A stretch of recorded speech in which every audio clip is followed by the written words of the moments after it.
we have discussed issues relating to ownership.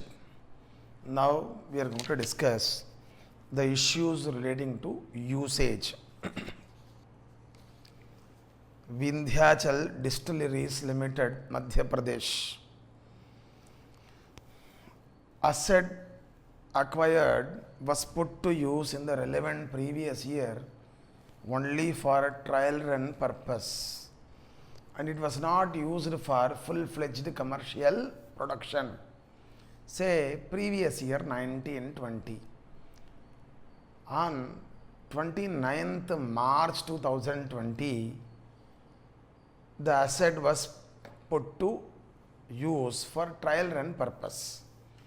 It was not used for any other purpose. For the first time it was used for a trial run purpose only on 29th March 2020, and it was not put to use for commercial production in the relevant year.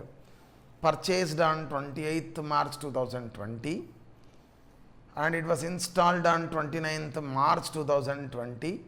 On the very same day it was used for trial run purpose to verify whether it is fit for full-fledged commercial production. And in the relevant year 1920, it was not at all used for full-fledged commercial production, but the company still claimed depreciation.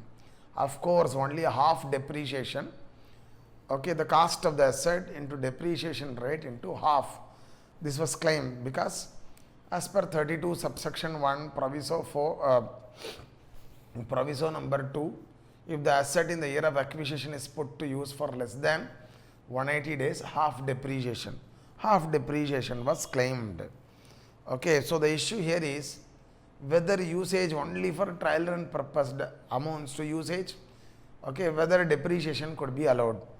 Okay, Madhya Pradesh High Court ruled that even usage for trial run purpose amounts to usage. Okay, even usage for trial run purpose, that too for a short period, amounts to usage. Concept of usage should be understood in a broader sense for the purpose of 32 subsection 1. So hence depreciation should be allowed.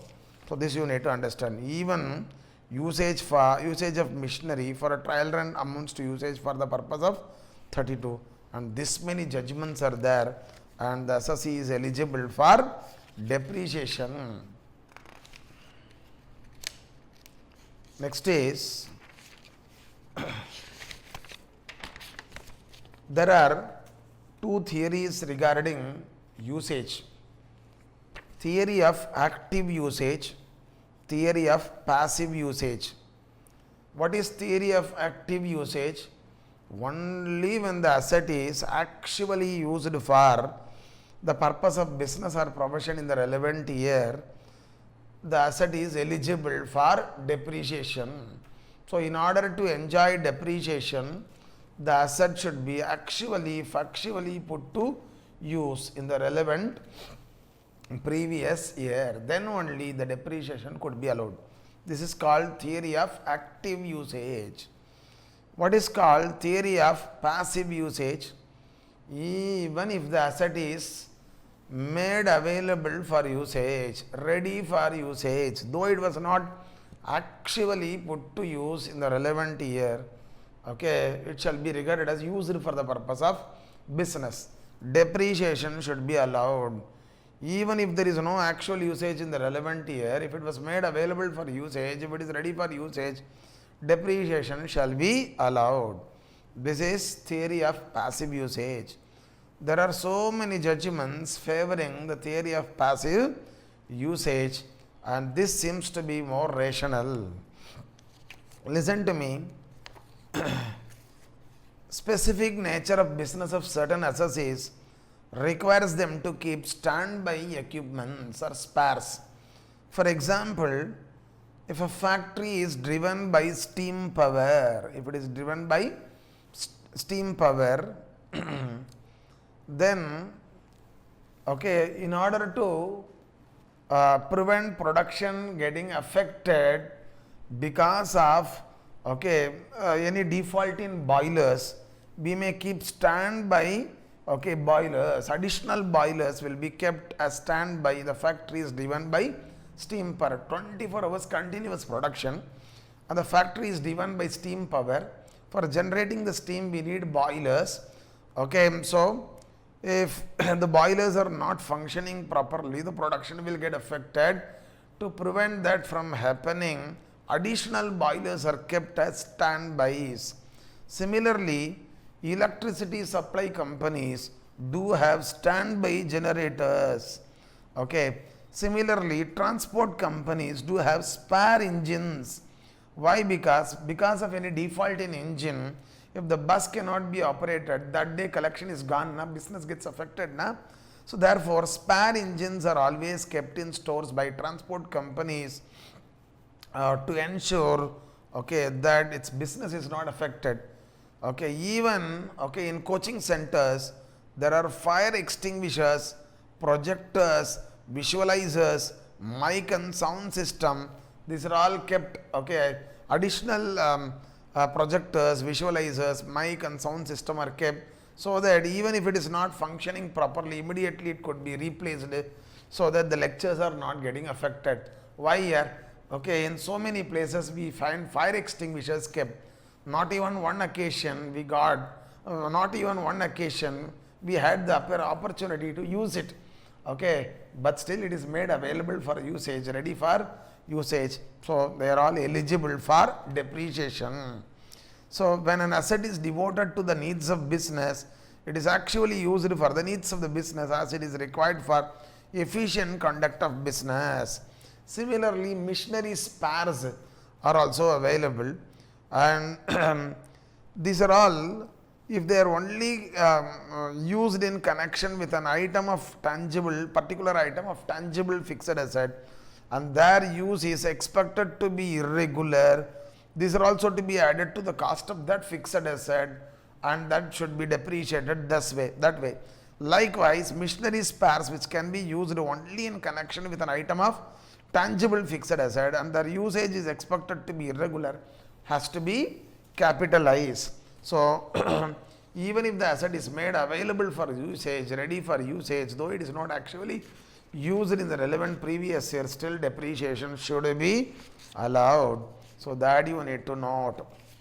Next is Chennai Petroleum Corporation Limited, Madras. See, due to paucity of raw materials, the factory could not be operated throughout the previous year.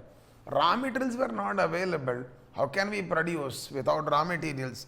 So factory could not be operated throughout the previous year. Okay, still depreciation on plant and machinery installed in the factory premises shall be allowed.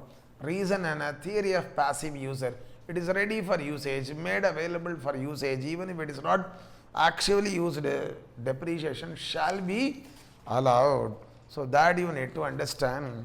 And a depreciation is a measure of fall in value of assets, not only on account of wear and tear, even on account of effluxion of time. So therefore, if it is ready for usage, made available for usage, it should be considered as used. Depreciation shall be allowed. Next is Yamaha Motor India Private Limited case. See what happened. So there is a block of asset, say block of plant and machinery hyphen 15%. In this block, there is a machine X, and its useful life expired. So therefore, it is discarded. Okay, even on this discarded asset, can we claim depreciation? See, there is a block of asset, say block of plant and machinery hyphen 15%. In this block, there is one machinery, machine X. Okay, its useful life, okay, has expired, and this asset is hence discarded, not, okay, used only. See, in this block value, even the value attributable to this asset is included. Na? So can we allow depreciation on the entire block value, which includes even the value attributable to machine X? This is the issue before the Delhi High Court. Answer is yes. Okay, you need not segregate the block value into value attributable to machine X and value attributable to other assets. Though machine X is not used in the current year for business or profession, it was used in the past. That itself is regarded as usage. That itself is regarded as usage.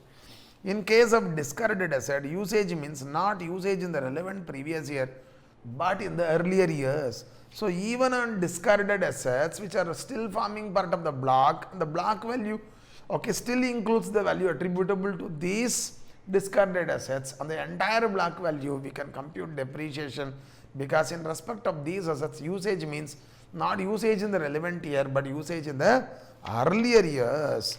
That you need to understand. Next is section 32, subsection 1, proviso number 2. What it says? In the year of acquisition of depreciable asset, okay, if the asset was used for less than 180 days, then you should not allow full depreciation, you should restrict it to half. But in the year of acquisition, if the asset is put to use for 180 days or more, full depreciation is allowed. Full depreciation is allowed. See this example that will give you insight. Machine X was acquired on 1st January 2020, case 1. And it was installed, DOI means installation, it was installed on the very same date. So, in the year 1920, previous year 1920, case number 1, asset was acquired in the year 1920, installed in the year 1920. In the year 1920, the asset was used only from 1st January 2020 to 31st March 2020. The number of days of usage is obviously less than 180 days, therefore half depreciation. This is because of 32 subsection 1 proviso 2. In the next year, okay, the asset will be eligible for full depreciation. So, come to case number 2. The asset was acquired on 1st January 2020, that is in the year 1920, but it was installed only on 1st January 2021, exactly 1 year later. That means it was installed only in the year 2021.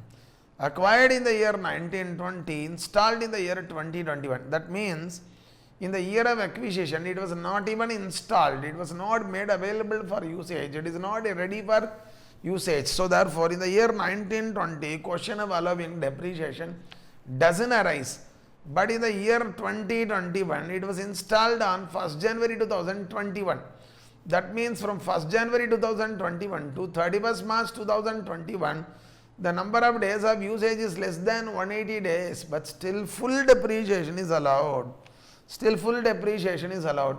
We don't restrict it to half, invoking 32 subsection 1 proviso 2. Reason being, okay, this 32 subsection 1 proviso 2 applies only when in the year of acquisition of depreciable asset, if the number of days of usage is less than 180 days, we restrict it to half.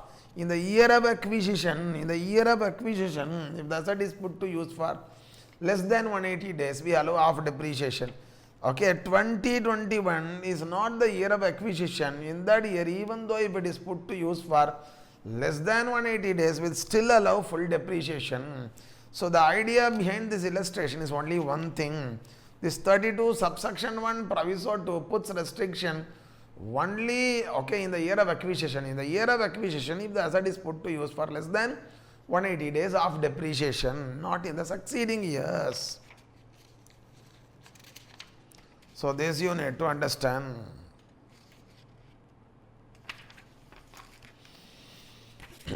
Next is section 38 subsection 2. Plant, machinery, building or furniture is used partly for business or profession, and it is partly used for other purposes,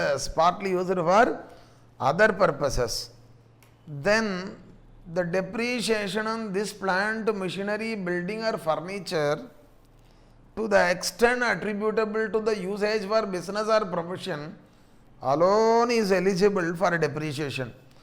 To the extent, okay, it is used for any other purpose, the depreciation cannot be allowed as a deduction.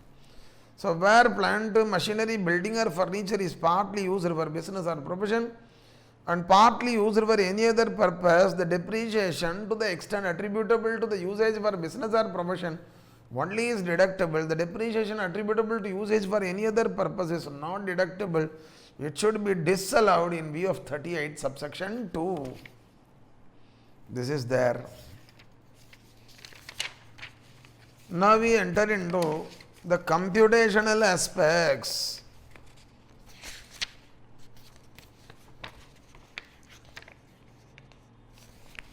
See, for the purpose of computation of depreciation, we divide depreciable assets into two categories. For the purpose of computation of depreciation, we divide depreciable assets into two categories. Depreciable assets covered by 32 subsection 1 class 1. Depreciable assets covered by 32 subsection 1 class 2. Like this we divide. Which depreciable assets do come under 32 subsection 1 class 1? Which depreciable assets do come under 32 subsection 1 class 2? That clarity we should be having. Before that, why do we classify depreciable assets this way, covered by 32.1.1, 32.1.2? I will tell you. If a depreciable asset is covered by 32 subsection 1 class 1, then we don't compute depreciation on a block basis. We compute depreciation on an asset to asset basis. For that asset separately depreciation is computed. If the depreciable asset is covered by 32 subsection 1 class 1, we depreciate that asset using straight line method. Using what? Straight line method. And the depreciation rates are contained in Appendix 1A of Income Tax Rules. Appendix 1A of Income Tax Rules. The gain or loss arising on account of transfer of this asset is treated under 32 subsection 1 class 3, 41 subsection 2 and 50A and 50A. And if the asset is covered by 32 subsection 1 class 1, the asset is not eligible for additional depreciation. Not eligible for additional depreciation. Consolidation. If a depreciable asset is covered by 32 subsection 1 class 1, depreciation is computed on an asset to asset basis, not on a block basis. Straight line method is used. The depreciation rates are contained in Appendix 1A of Income Tax Rules. Gain or loss arising upon transfer is treated under 32 subsection 1 class 3, 41 subsection 2 and 50A, and these assets are not eligible for additional depreciation. To the contrary, if the depreciable asset is covered by 32 subsection 1 class 2, depreciation is computed for a block, not for the individual assets. It is computed on a block basis. And we do use WDV method for computing depreciation. WDV method. And the depreciation rates are contained in Appendix 1 of Income Tax Rules. Appendix 1 of Income Tax Rules. The gain or loss arising on account of transfer of these depreciable assets is treated under section 50. Gain or loss upon transfer is treated under which section? It is treated under section 50. And these assets may be eligible for additional depreciation if the other conditions are fulfilled. So, depreciation is computed on a block basis. WDV method is used. Depreciation rates are contained in Appendix 1 of Income Tax Rules. Gain or loss upon transfer is treated under section 50. Additional depreciation may be available under 32 subsection 1 class 2A for these assets if the other conditions are fulfilled. So, we have learned the purpose of classification of depreciable asset into one covered by 32.1.1 and 32.1.2. Sorry. The depreciable asset, if it is intangible, certainly it is covered only by 32 subsection 1 class 2.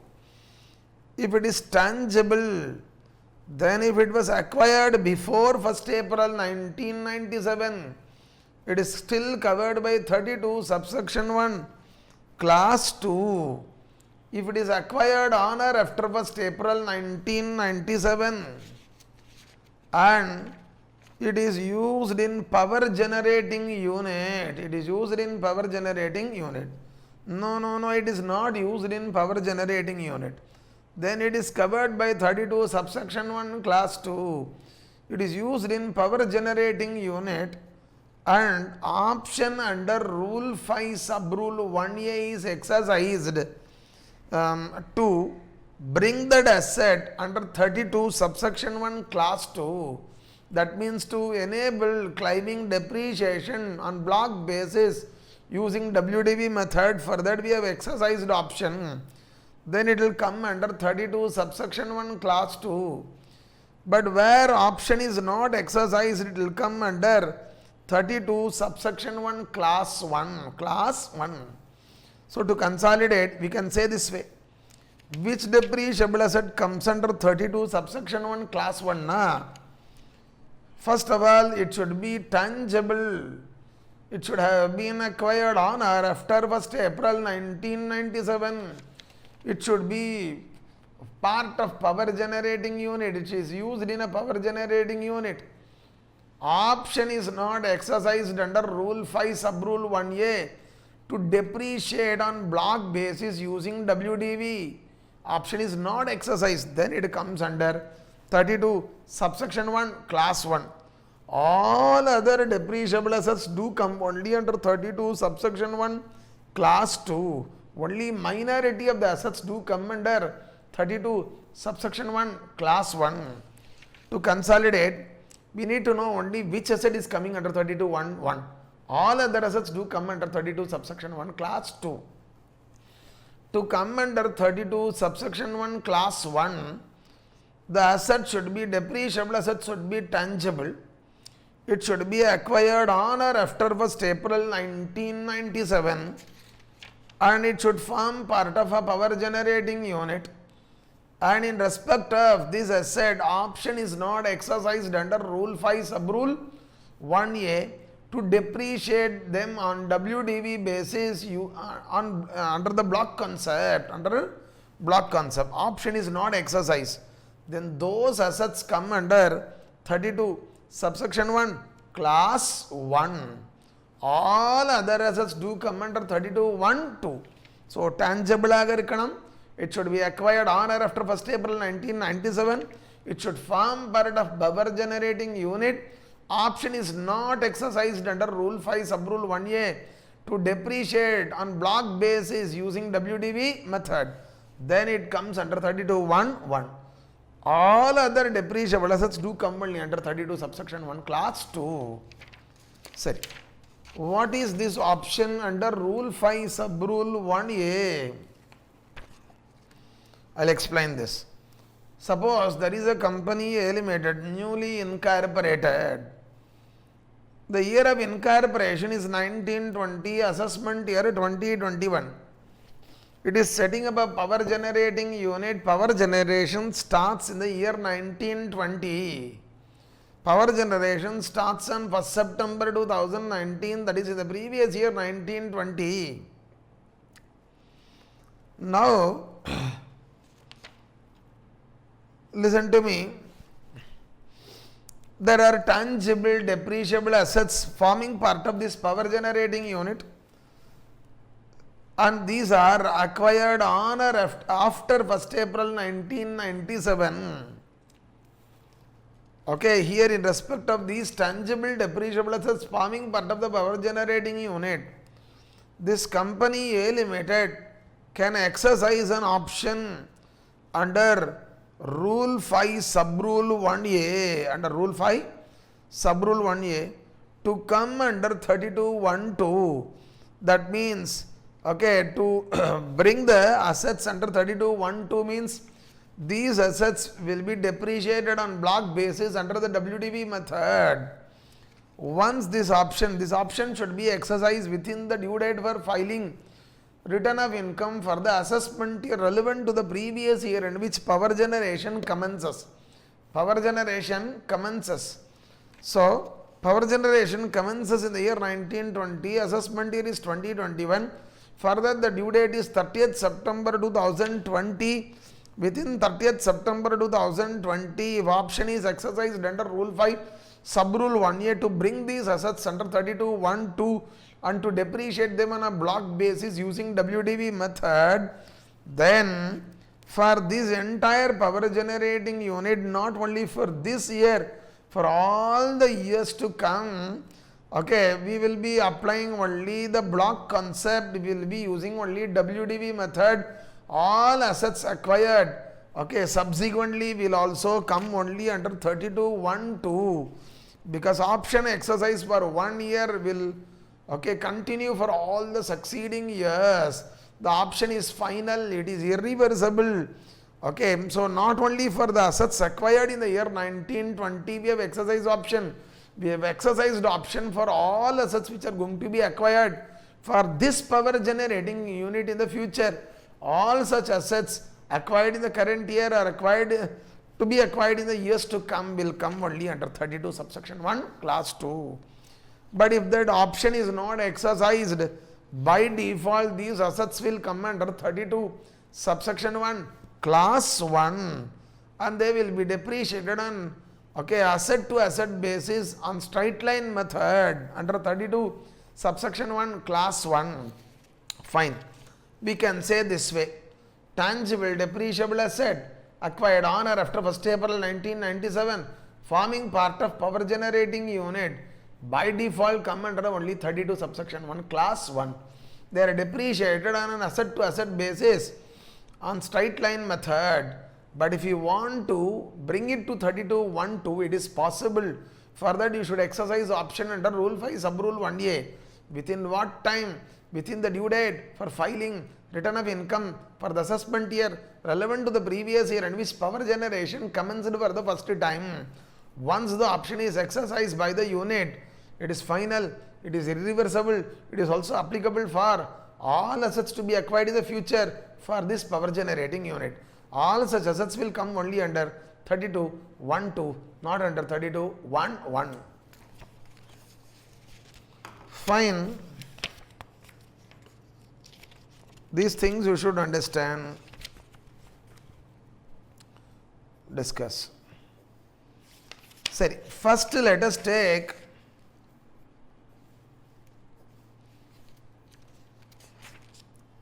the depreciable assets covered by 32(1)(1). The depreciable assets covered by 32(1)(1). I already told you depreciable assets covered by 32(1)(1) is depreciated on a straight line method on an asset to asset basis. For each and every asset we compute depreciation separately. Asset to asset basis depreciation is computed. Under what method? Straight line method, applying the depreciation rates contained where? In Appendix 1A of income tax rules. But in the year of acquisition, if the asset is put to use for less than 180 days, only half depreciation will be allowed. That is here also. Sorry. Where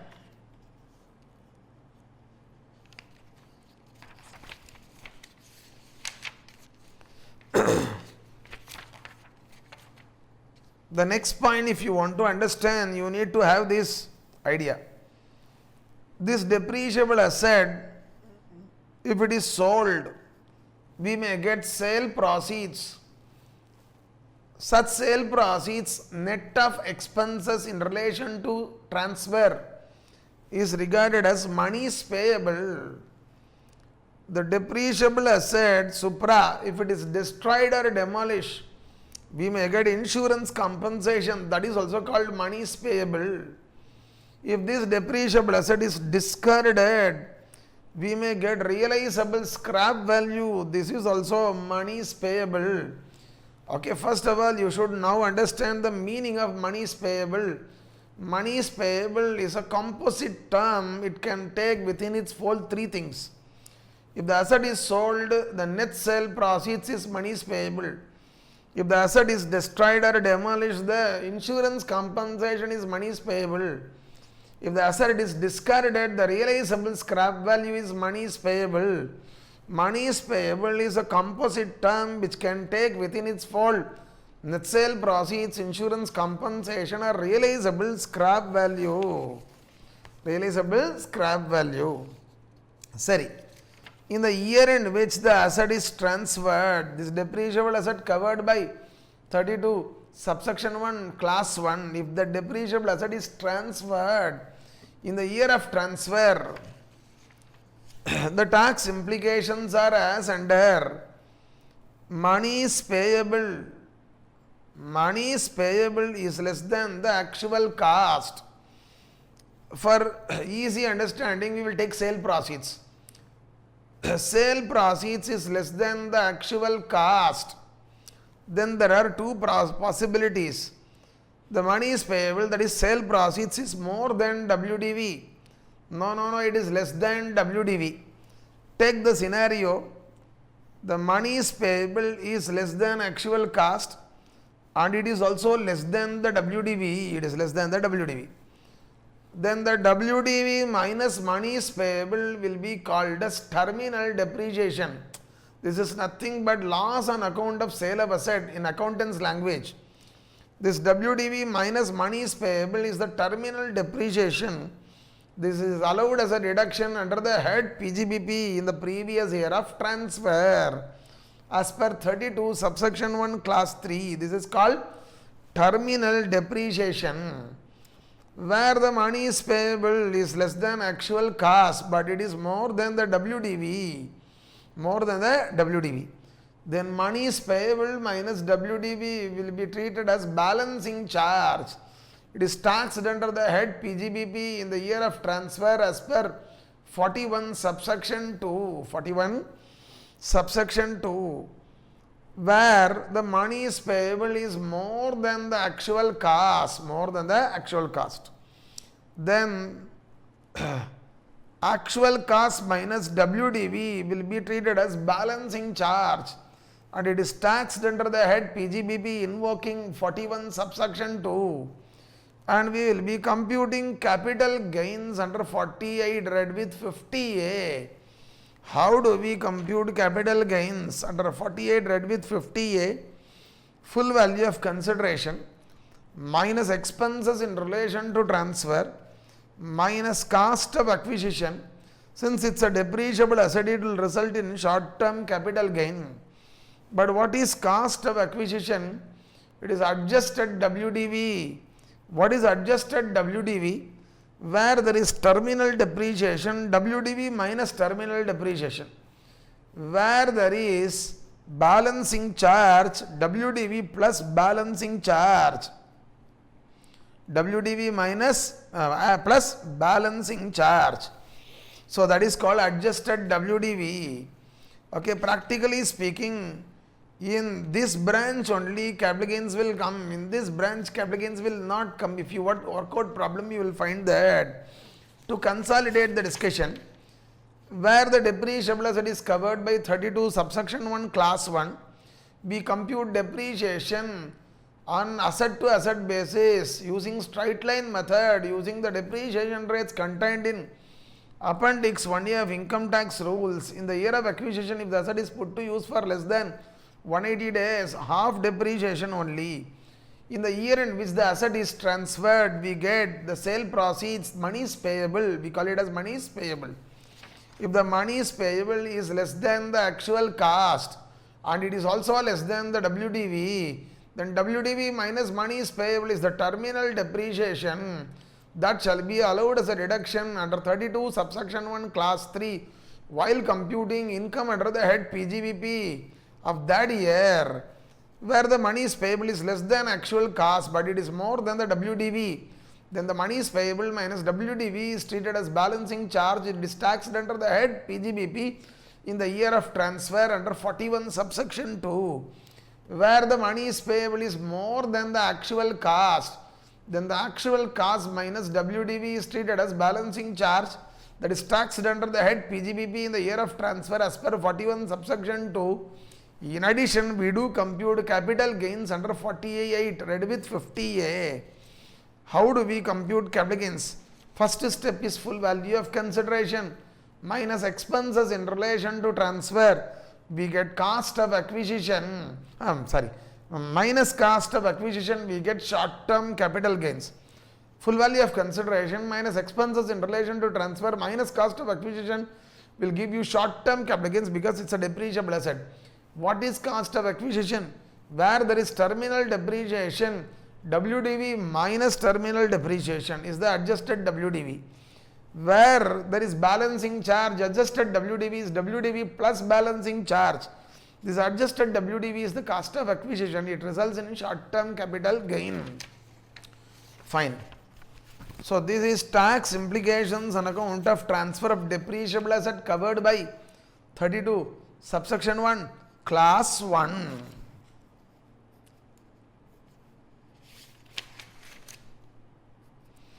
Now we enter into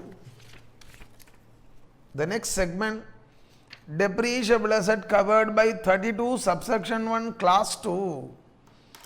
Depreciable assets covered by 32 subsection 1 class 2.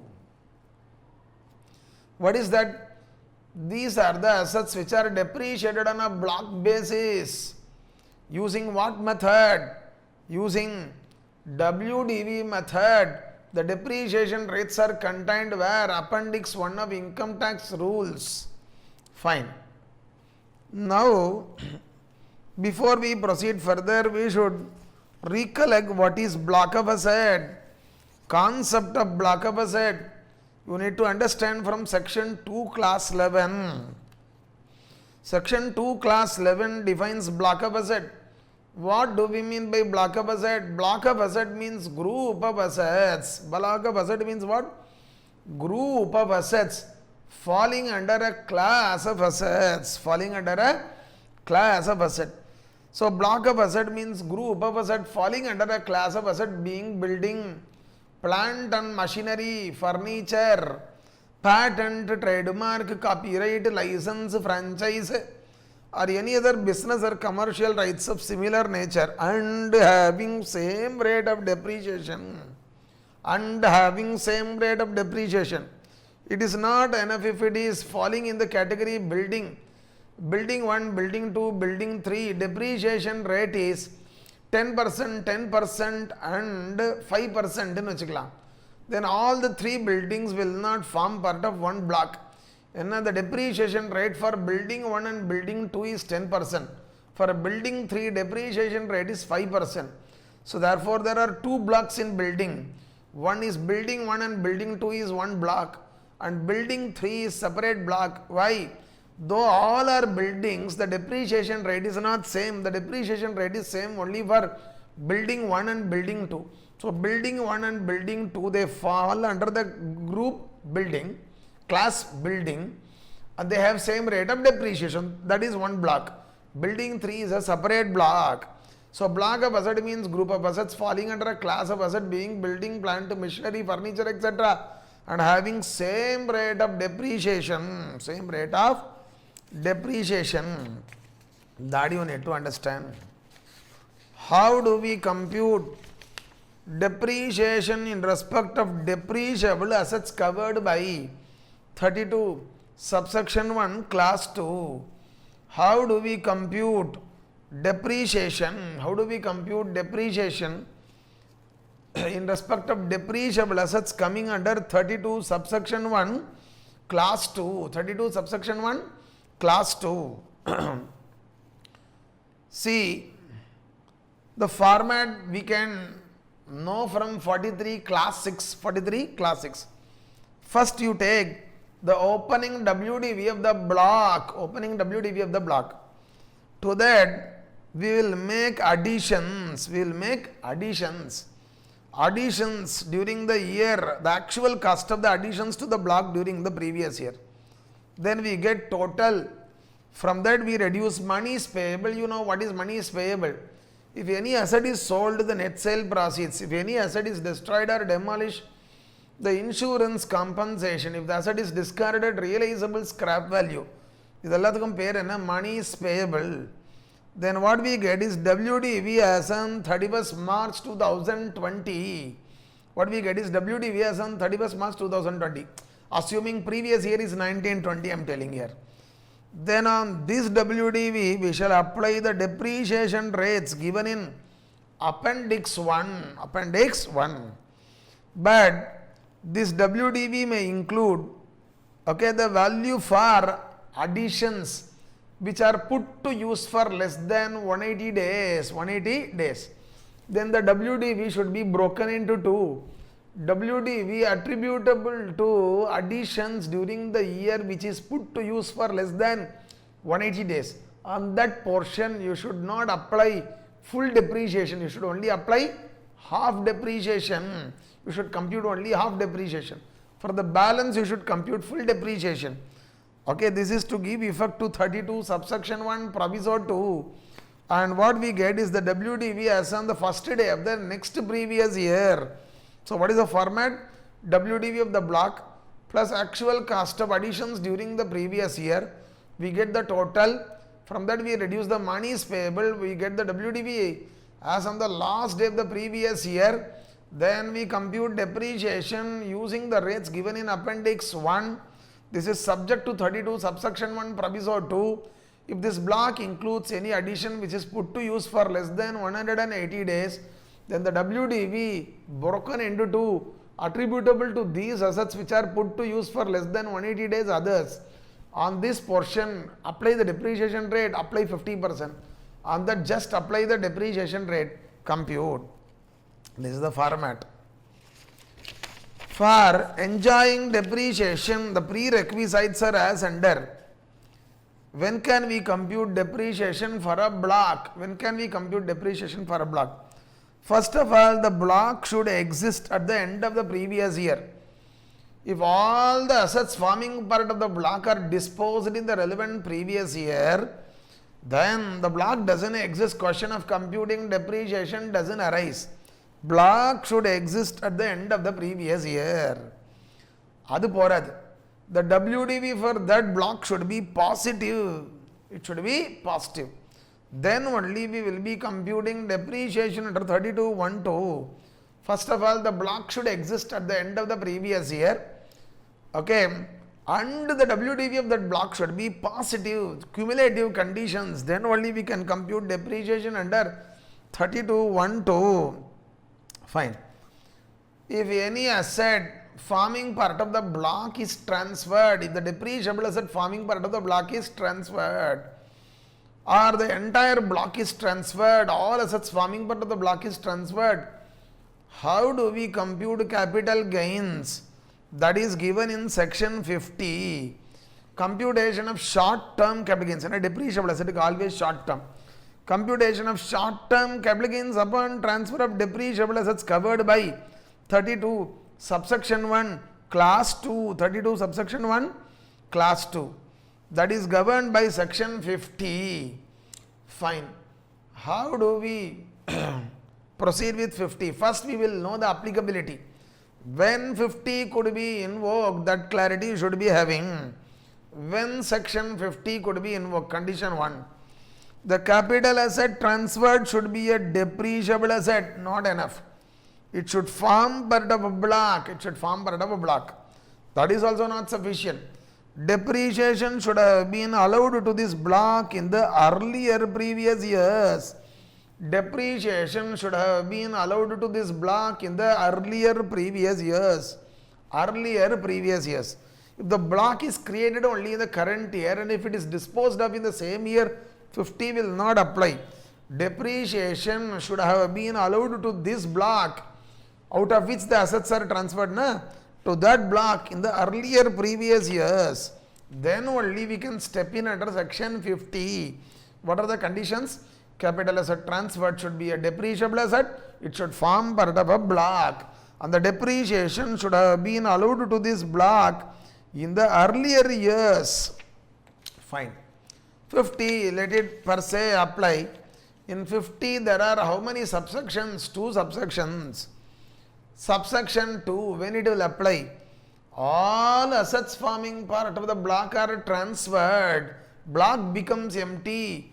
Okay, all assets forming part of the block are transferred in the relevant previous year. Block becomes empty. In such case, we compute capital gains, short-term capital gains under 50 subsection 2. 50 subsection 2. First step, full value of consideration minus expenses in relation to transfer. Then we deduct the cost of acquisition. We deduct what? Cost of acquisition. Cost of acquisition is what? Opening WDV of the block plus additions. Opening WDV of the block plus addition. Okay, that is the cost. Addition made to the block in the relevant previous year. Okay, then what we get is a short-term capital gain or loss. So what is the format for computing short-term capital gain or loss under 50 subsection 2 when all assets forming part of the block are transferred? Full value of consideration minus expenses in relation to transfer. Then you need to deduct the cost of acquisition, which is opening WDV of the block plus additions to the block in the relevant previous year. Then 1 minus 2 minus 3 is the short-term capital gain or loss. So when 50 subsection 1 will come, one or more assets forming part of the block, one or more assets forming part of the block are transferred in the previous year.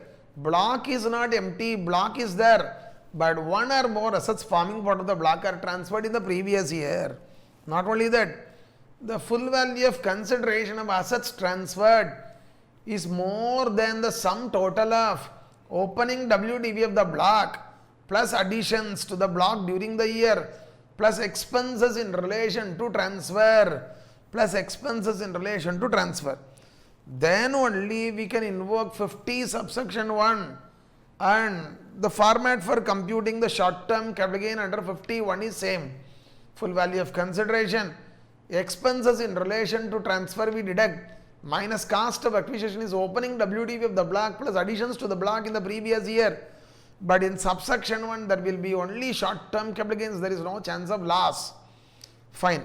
One thing you remember here, for the assets forming part of the block, we compute depreciation and capital gains not for the assets individually, only for the block, only for the block. Whether it is depreciation or it is capital gain, it is computed for the block only, not for the individual assets. So when 50 subsection 1 could be invoked, one or more assets forming part of the block are transferred during the relevant previous year. Block has not become empty, block still exists, block still exists. The full value of consideration of assets transferred, full value of consideration of assets transferred, if it is more than the sum total of opening WDV of the block plus additions to the block plus expenses in relation to transfer, the resulting capital gain, is short-term capital gain. The format is what? Full value of consideration minus expenses in relation to transfer minus cost of acquisition, which is opening WDV of the block plus additions, and what we get is short-term capital gain under 50 subsection 1. So have you understood this? Here block should not be empty and the full value of consideration of assets transferred should be more than the opening WDV of the block plus additions plus expenses in relation to transfer plus expenses in relation to transfer. Then only 51 can be invoked, and the computation will certainly result only in gain. It is a short-term capital gain. Format for computation is same. And one more point you need to understand, depreciation and capital gains for the block of assets are mutually exclusive. If you compute depreciation, there will be no short-term capital gains under 50. If you compute short-term capital gains, there will be no depreciation. They are mutually exclusive. So in a relevant previous year for the block, we compute depreciation. For that block, there will be no short-term capital gains under 50. Where short-term capital gains computed under 15 for that block, certainly there will not be depreciation. They are mutually exclusive. Fine. These are all given here.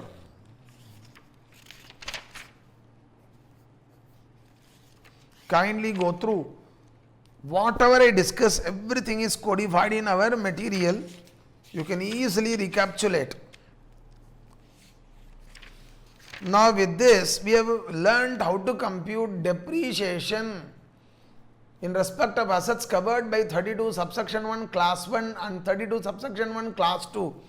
How to compute the capital gain arising on account of transfer of depreciable assets covered by 32 subsection 1 class 1 and 32 subsection 1 class 2. We discussed. Now we are going to discuss additional depreciation.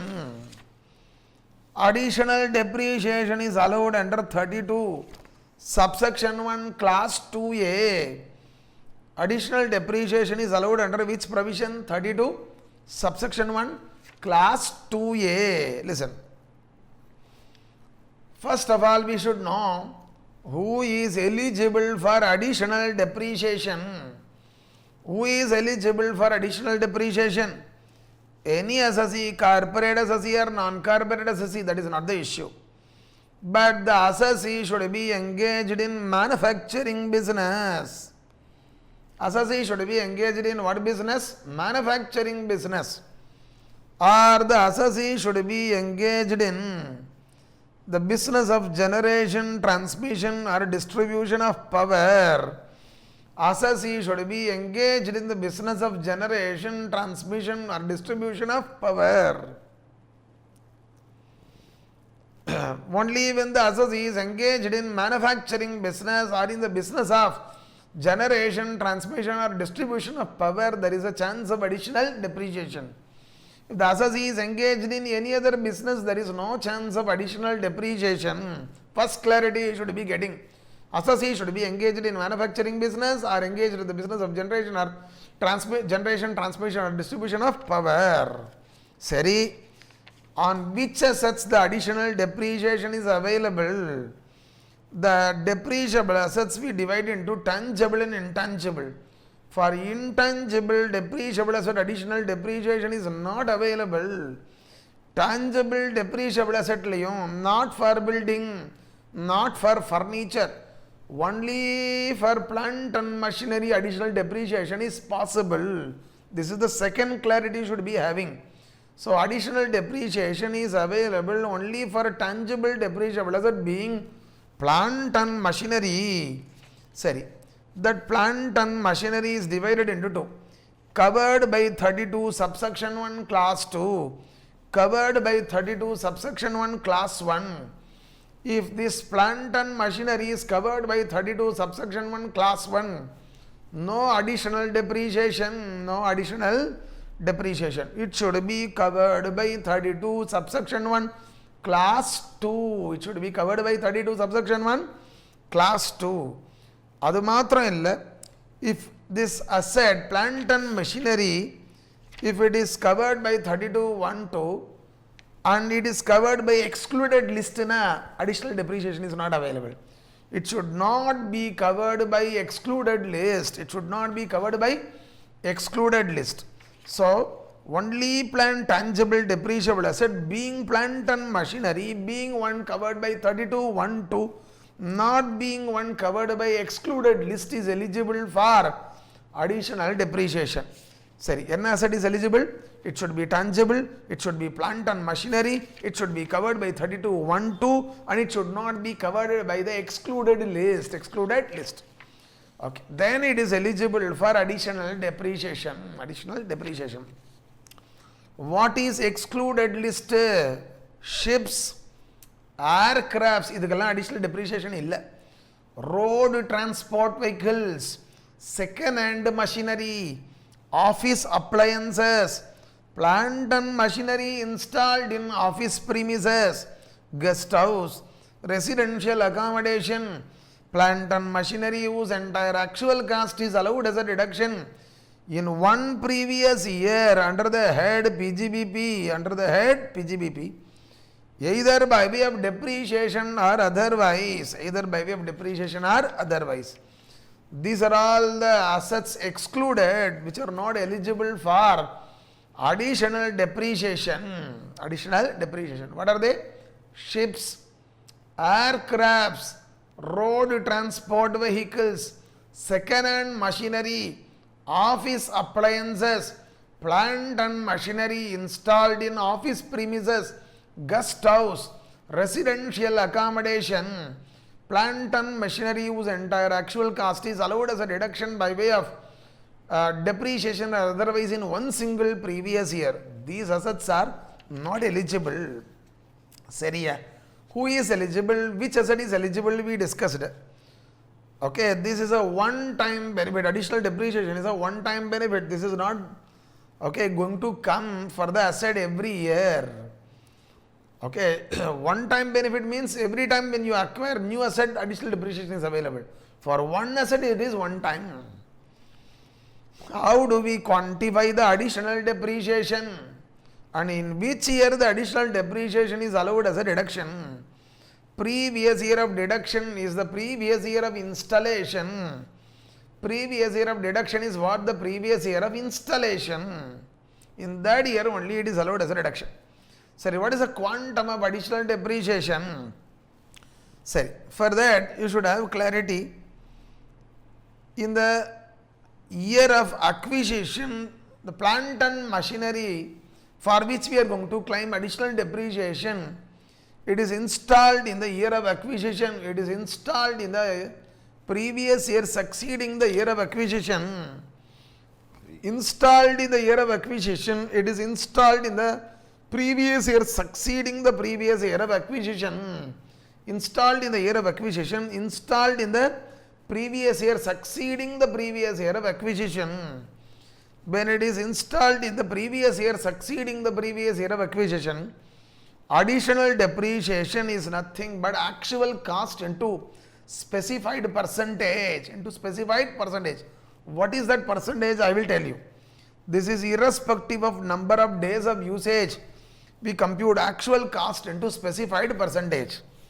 But the year of installation is the year of acquisition. It is installed in the year in which it is acquired. And the period of usage is 180 days or more. Then in that case also additional depreciation is actual cost into specified percentage.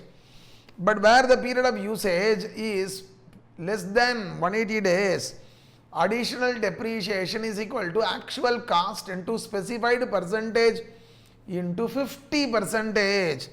Okay, restricted to half. This is done as per 32 subsection 1 proviso 2. Sorry, the unallowed half is there, na? That will be allowed in the immediately succeeding previous year. This is given in 32 subsection 1 proviso 3.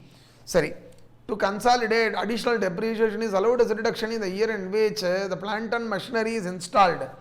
If the year of installation is the previous year succeeding the previous year of acquisition, additional depreciation is equal to actual cost into specified percentage. Okay, in the succeeding previous year, for how many days the asset is put to use is not relevant only. But if the asset is installed in the year of acquisition and if the number of days of usage is 180 days or more, additional depreciation is equal to actual cost into specified percentage. If the asset is installed in the year of acquisition and it is put to use for less than 180 days, the additional depreciation is equal to actual cost into specified percentage into half. This restriction is as per 32 subsection 1 proviso 2. The unallowed 50% will be allowed in the next year. Okay, as per 32 subsection 1 proviso 3.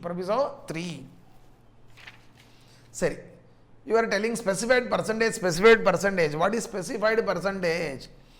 If the assess is operating in power sector, the specified percentage is 20%. The assess is operating in which sector? Power sector. The specified percentage is what? 20%. If the assess is operating in manufacturing sector, engaged in manufacturing business, then the plant and machinery is forming part of an industrial undertaking. It is forming part of an industrial undertaking.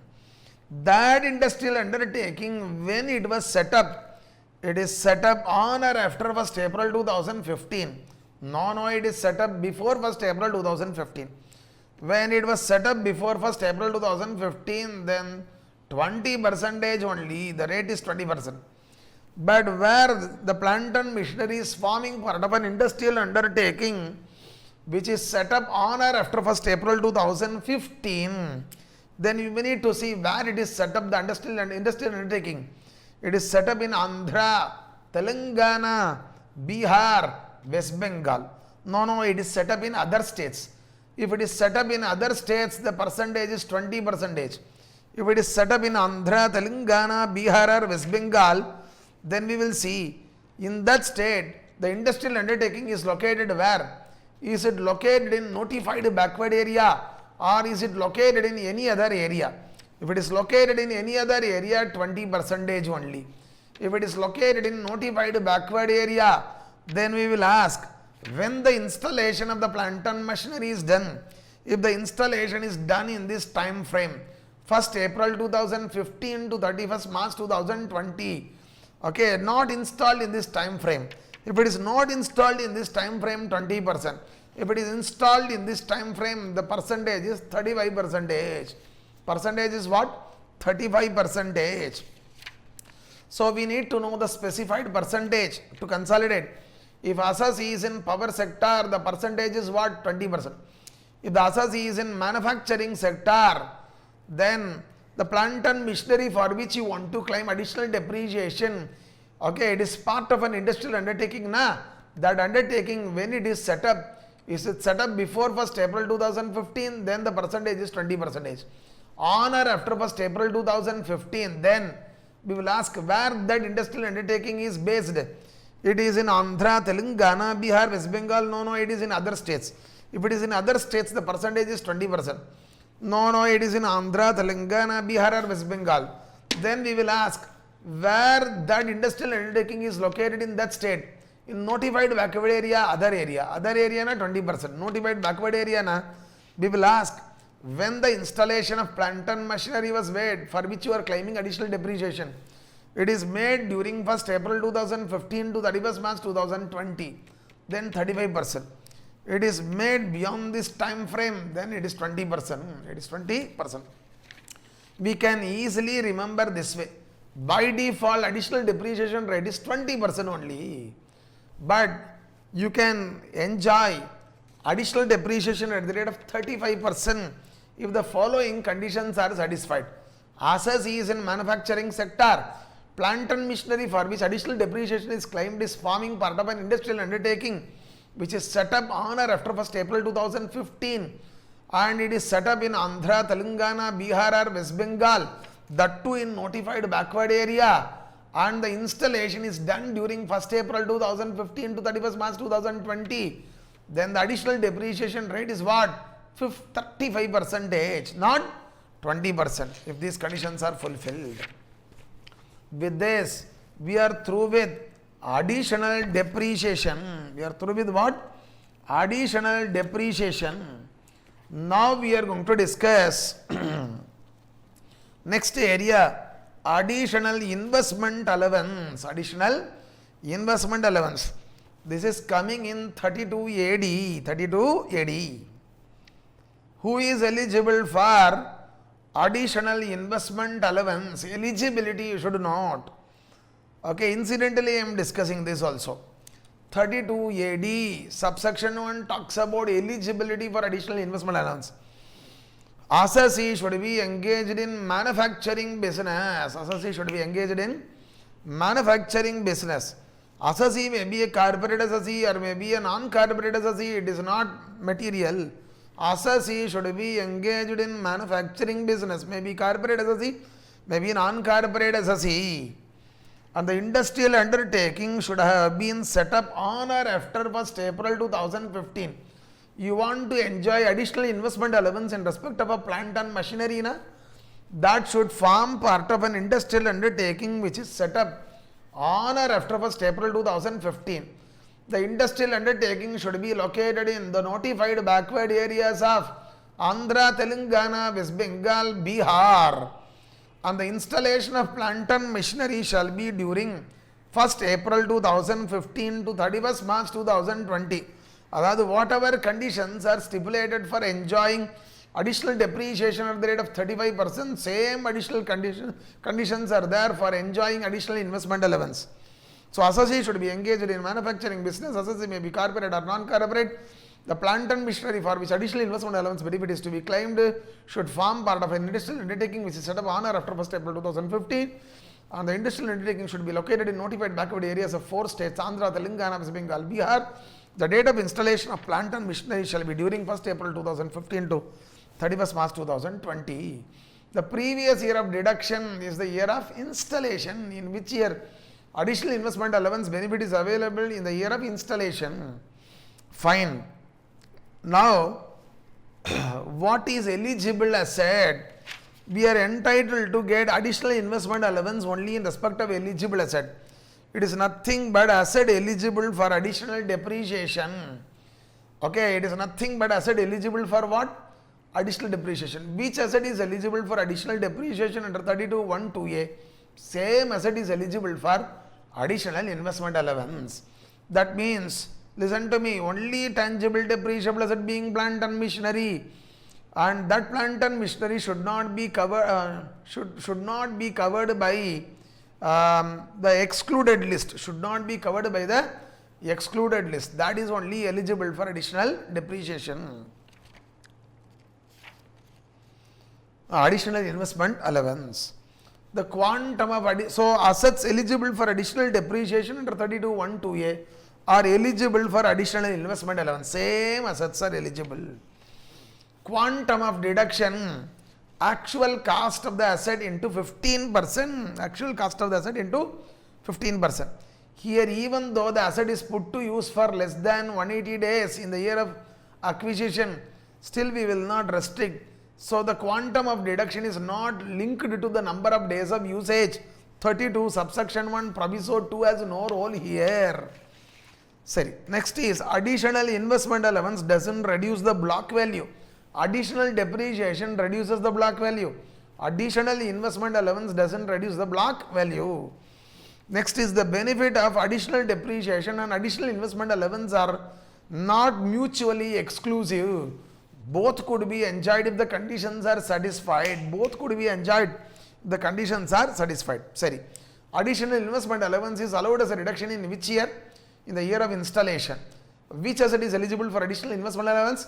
The assets which are eligible for additional depreciation under 32(1)(2)(a) are eligible for additional investment allowance. What is the quantum of additional investment allowance? 15% of actual cost. Okay, if the number of days of usage in the year of acquisition is less than 180 days, do we restrict it to half? No. 32 subsection 1 proviso 2 has no role. Additional investment allowance doesn't reduce the block value, just like additional depreciation. Additional investment allowance doesn't reduce the block value. That reduces the block value. This doesn't. Can we enjoy both additional depreciation as well as additional investment allowance? Yes. Both are not mutually exclusive. Both could be enjoyed parallelly. The conditions are fulfilled. Next is section 32 AD subsection 2 and subsection 3. Okay, there is a lock-in period condition which is missing in additional depreciation. For a period of 5 years from the date of installation.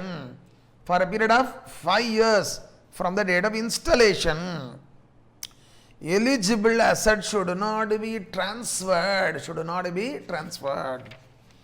If the lock-in period condition is violated and the reason for violation is business reorganization other than business reorganization.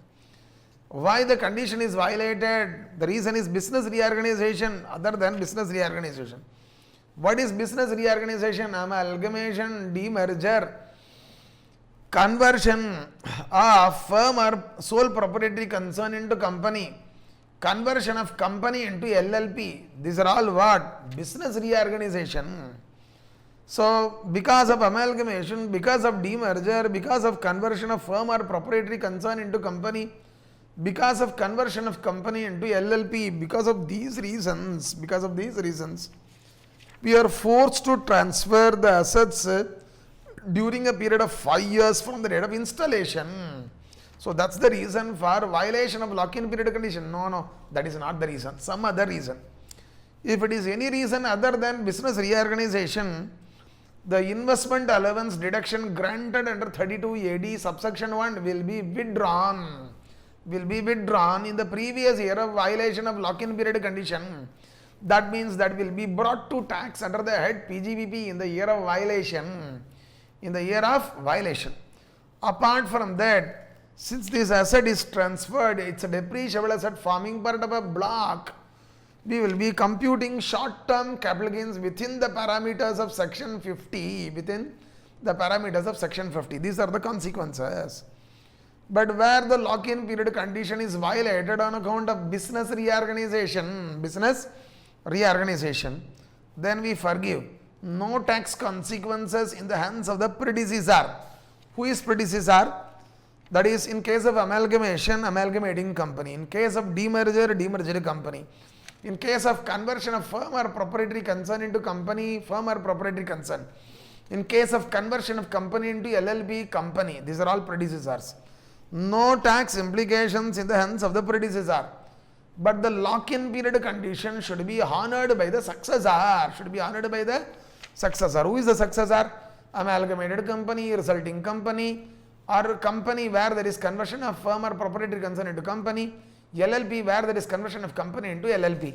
The lock-in period condition should be complied with by the successor. If the successor violates the lock-in period condition, then the deduction granted under 32 AD subsection 1 will be withdrawn in the hands of the successor in the year of violation by the successor. In the hands of successor, it will be withdrawn in the year of violation by the successor. Apart from that, since it is a depreciable asset and it is transferred and it is forming part of the block, we will be computing capital gains within the parameters of section 50 in the hands of the successor. With this, we are through with additional depreciation and additional investment allowance.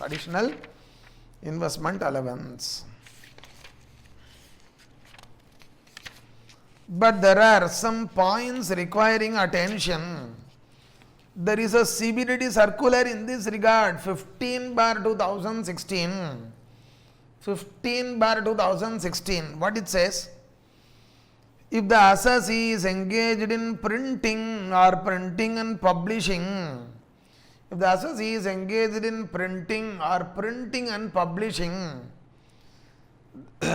does it amount to manufacturing activity? CBDT says yes.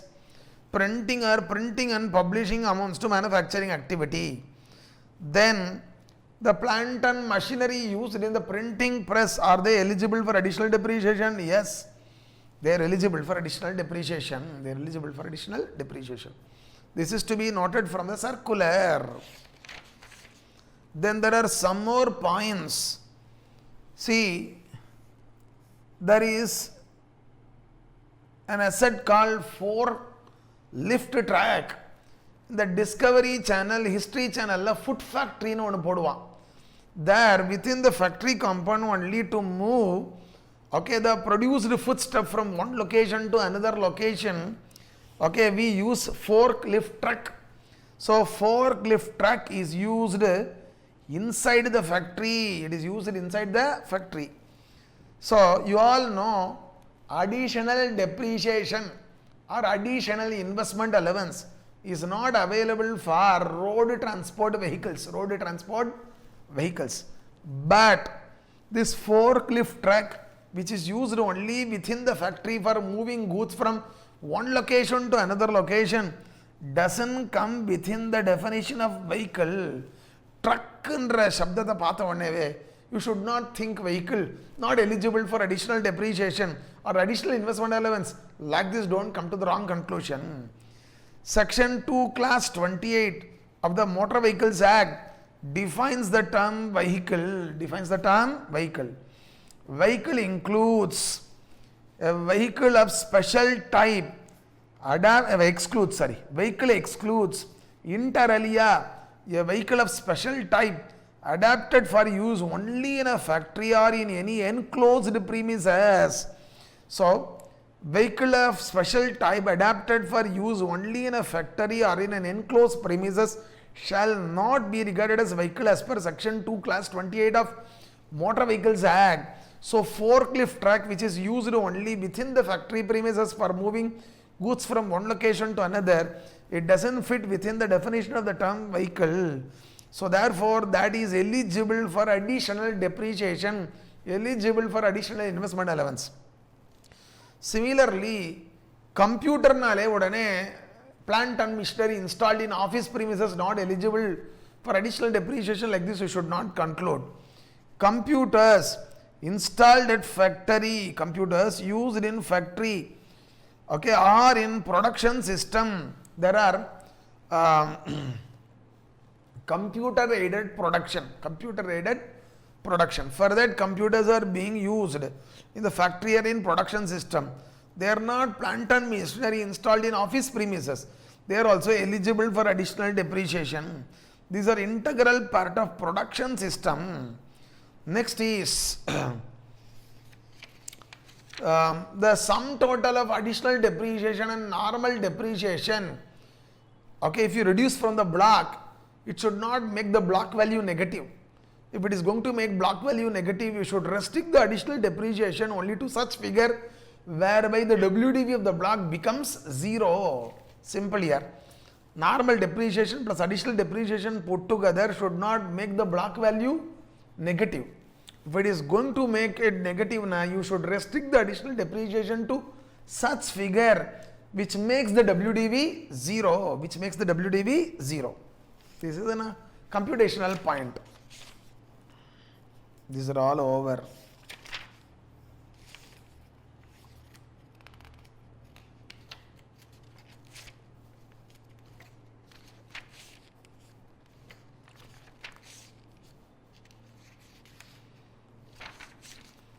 Next is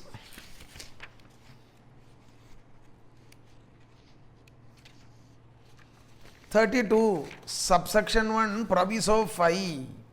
32 subsection 1 proviso number 5, where there is succession in business. It may be on account of amalgamation, or it may be on account of demerger, or it may be on account of conversion of firm or proprietary concern into company, or it may be on account of conversion of company into LLP, whatever be the case. There is succession in business. In that case, section 170 subsection 1 says, business income pertaining to the previous year of succession, should be bifurcated into two: attributable to the period up to the date of succession, attributable to the period thereafter. Business income pertaining to the previous year of succession attributable to the period up to the date of succession. Suppose amalgamation takes place on 1st October 2019. On account of amalgamation, from the amalgamating company to the amalgamated company, the business moves. So in the year 1920, which is the year of succession, the business income is computed, it is bifurcated into two. Business income attributable to the period 1st April 2019 to 30th September 2019, one day before amalgamation. This should be brought to tax in the hands of the amalgamating company. Business income pertaining to the period starting from 1st October 2019 to 31st March 2020, this business income will be taxed in the hands of the successor amalgamated company. This is what given in 170 subsection 1. Business income pertaining to the previous year of succession attributable to the period up to the date of succession, it is taxed in the hands of the predecessor. Business income pertaining to the previous year of succession attributable to the period thereafter will be taxed in the hands of the successor. So that means a broken period assessment will be made. Sorry. Block of asset used in the business supra, for that we compute depreciation. as if there is no succession, as if there is no succession. And that depreciation is apportioned between the predecessor and successor based on the number of days of usage, based on the number of days of usage. So we compute depreciation on the block of assets used for the business as if there is no succession, and apportion the depreciation between the predecessor and successor based on the number of days of usage, based on the number of days of usage.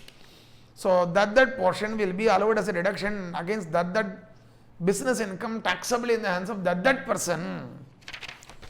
With this, we are through with section 32, subsection 1, proviso number 5. Next is for computing depreciation or additional depreciation or additional investment allowance, எல்லாத்துக்கும் ஆதாரம் என்னன்னா actual cost of the asset. The ஆதாரம் is what? Actual cost of the asset. So we shall know meaning of the term actual cost. We need to know the meaning of the term actual cost. So actual cost is relevant for what? Computing depreciation. For computing depreciation, Adharam is actual cost. For computing additional depreciation, Adharam is actual cost. For computing additional investment allowance, Adharam is actual cost. Correct? So we need to know the meaning of the term actual cost properly. Meaning is contained in 43 class 1. And there is a proviso. And there are 13 explanations. There are 13 explanations. In these explanations, okay, what are all not actual cost are deemed to be actual cost, deemed to be actual cost. Fiction is created. We will learn them. Natural meaning of the term actual cost. All expenses incurred in bringing the asset to the present location and working condition. All expenses incurred in bringing the asset to the present location and working condition is actual cost. It is not just purchase price. All expenses incurred in bringing the asset to its present location and working condition is actual cost. See this. Okay, I made an attempt to prepare an illustrative list of components of actual cost. Just illustrative. You can add more if you can come across. All cost incurred in bringing the asset to the present location and working condition shall be capitalized. An illustrative list of items of cost which shall form part of actual cost is as under. First, purchase price. Purchase price. Next is what? Taxes and duties. Taxes and duties. For which credit is not availed. For which credit is not availed. That is important. For which credit is not availed. That is important. Now, to visualize this, see this explanation 9. Explanation 9 to 43.1 you see. You are purchasing an asset, you suffer GST. Input credit allowed na, then this GST shall not form part of actual cost. Input credit not allowed, it shall form part of actual cost. It shall form part of actual cost. So, taxes and duties for which credit is not availed can be added. Then cost of placing order, the paperwork cost. Then for purchasing the asset you travel along with plant manager, plant engineer, the traveling cost. Then loading charges, transportation charges, transit insurance, unloading charges, inspection charges. These are all part of actual cost only. Not only that, listen.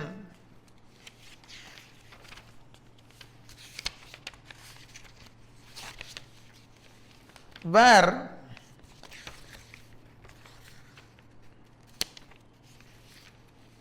the assessee borrows from bank or financial institution and acquires asset to be used for business.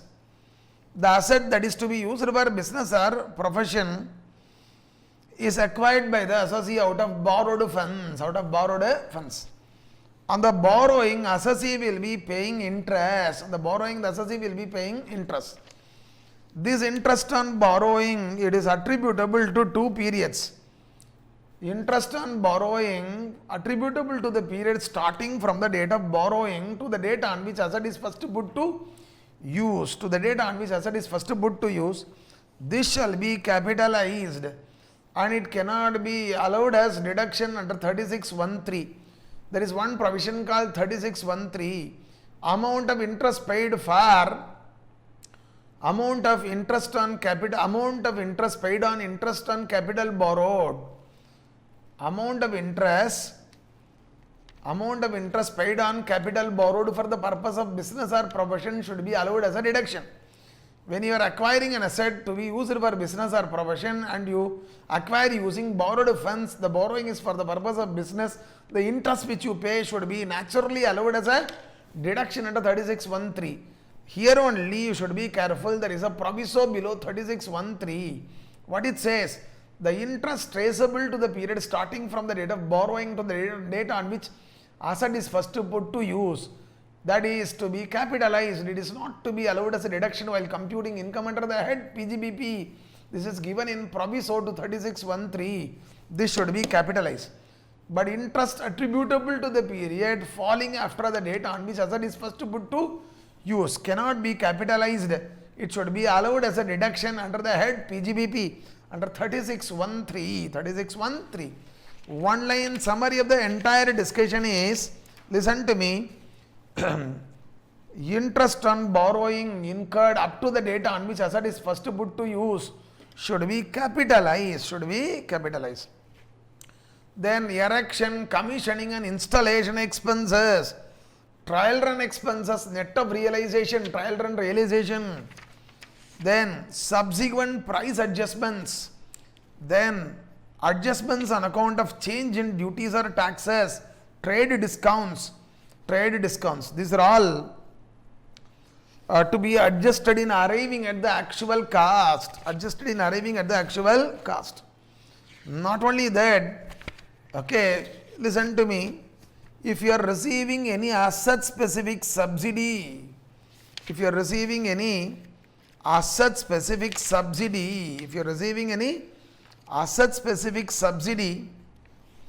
that should also, should reduce the actual cost. It is given as per 43 class 1 explanation 10 and the proviso thereunder. To visualize from the government, if the assessee receives any asset specific subsidy or grant or reimbursement from the government for acquiring a particular asset, if the assessee is getting any subsidy, grant or reimbursement, that is not to be treated as income of the assessee, that should be reduced in arriving at the actual cost of the asset. Similarly, where subsidy, grant or reimbursement is given in respect of cluster of assets to be purchased, then the subsidy, grant or reimbursement shall be apportioned to those assets in the ratio of their purchase price, and while arriving at the actual cost of that asset, this subsidy, grant or reimbursement shall be reduced. One line summary, where assessee gets asset specific subsidy, grant or reimbursement, this is to be reduced in arriving at the actual cost of the asset. This is given in explanation 10. But where the subsidy, grant or reimbursement is in respect of cluster of assets, then the subsidy, grant or reimbursement shall be apportioned in the ratio of the purchase price to these assets. The apportioned grant, subsidy or reimbursement shall be reduced in arriving at the actual cost of the respective assets. So that is what given here, asset specific subsidy. Then for violation of some condition, if the asset specific subsidy is to be returned back, should be given back to the government, then that you should add, the refunded grant should be added. Then any receipts incidental to acquisition of asset should go to reduce the asset. Then if any part of the cost of the asset is met by any other person, that should go to reduce the cost of the asset. Then we will do some adjustment under 43A, we will discuss subsequently. Then what we get is the actual cost. So actual cost is doing various adjustments, positive and negative. Clarity is there. Ah? So, in this background you should understand this. So, idella eppadi sangraham pananonna, all cost incurred in bringing the asset to the present location and working condition shall be capitalized. This is the natural meaning of the term actual cost. However, in the definition contained in 43 class 1, there are exclusions. Exclusion number 1, where any part of the cost is met by others, then to that extent that shall not form part of actual cost. Where you are making payment in a day for acquiring the asset which is crossing 10,000, and the payment is otherwise done by way of account payee, check or account payee, bank draft, or by use of electronic clearing system through bank account or any other electronic mode as may be prescribed, then that part should be excluded. To visualize, the cost of the machinery is rupees 3 lakhs. 2 lakhs is paid through account payee check, 1 lakh you pay in cash. That 1 lakh will not form part of actual cost of the asset. Actual cost of the asset is not 3 lakhs, it will be only 2 lakhs. Okay, so where payment in a day is crossing 10,000 and the payment is not through account payee check or account payee bank draft or by use of electronic clearing system through bank account or electronic mode as may be prescribed, then that cash payment shall not form part of actual cost, that shall not be included. This is from the proviso to section 43 class 1.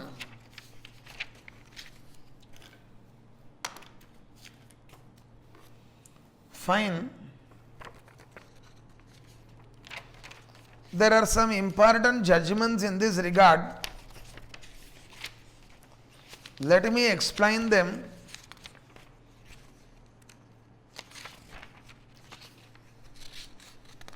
Shivakami Mills Limited, Akkamamba Textiles Limited, Supreme Court judgment. Asasi company is importing machinery. Go through the facts clearly. Before that, you should also understand one judgment, then only you will be comfortable here. Asasi company is borrowing money from bank or financial institution. Asasi is borrowing money from bank or financial institution for acquiring machinery. For acquiring what? Machinery. So Asasi borrows money from bank or financial institution for acquisition of a machinery. In relation to borrowing, Asasi incurs various expenses. These are all incurred in connection with borrowing.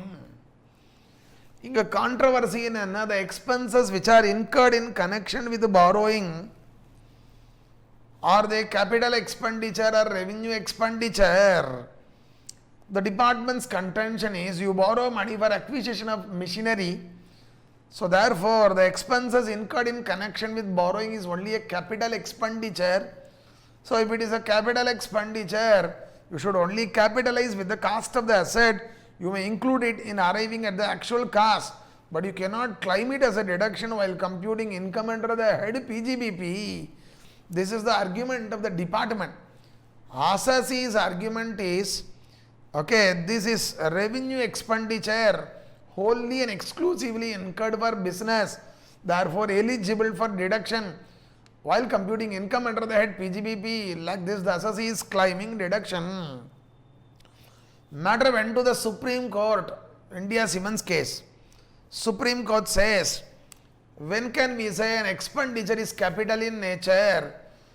By incurring that if you are creating an asset or acquiring an asset, then it is capital expenditure. Okay, or there is an enduring benefit in capital field because of that expenditure, then it is a capital expenditure. By borrowing, you are incurring the expenditure only for borrowing. Na? By borrowing, you don't create any asset. To the contrary, you only create a liability here. You don't get any enduring advantage. Pratyuta, you create only obligation. You create only obligation. So expenses incurred in connection with borrowing, expenses incurred in connection with borrowing is revenue expenditure only, irrespective of the purpose for which you borrow. You borrow money for a day-to-day trading activity or you borrow money for acquiring an asset, it doesn't matter. So here you incur expenditure in connection with borrowing. Now that expenditure is a revenue expenditure irrespective of the purpose for which the money is borrowed. So it is fully allowed as a deduction. It shall not be capitalized with the cost of the asset. Like this, the Honorable Supreme Court has clarified in India Cements case. Keep that in mind.